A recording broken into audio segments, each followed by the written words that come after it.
የጀነት ሽታ ምን እንደሆነ ታውቂያለሽ? የጀነት ሽታ ብሎ ማለት የጠወለገ አካል ላይ ህይወት የሚዘራ መንፈስን የሚያድስ የትኛውም ሽቶ ሆነ ከርቤ ዳሩ ላይ የማይደርሱበት ብዙ ሺህ ዓመታት ከሚያስጉዝ ርቀት ላይ ተሆኖ እንኳን ለአፍንጫ የሚሸት ሰላም የሚሰጥ መዓዛ ያለው ውድ ሽታ ነው።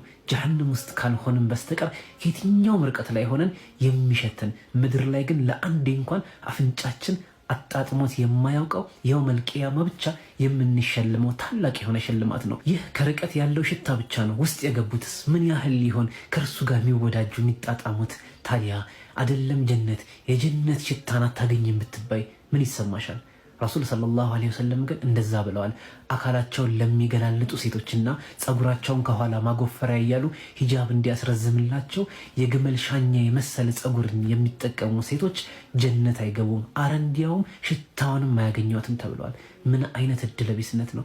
ምን አይነት ከባድ ቅጣት ነው! ሽታዋን እንኳን መከልከል። ታዲያ ከምድራዊ ማጎፈሪያ ከአካል መግለጥ ጀነት አይሻልሽም? ለፋሽን አትመችም ካሉሽ ለጀነት አትመቹም በያቸው። የኔ ውድ እህት ጀነት ይገባሻል። አላህ ፊርደውሰል ጀናን ይወፍቅሽ።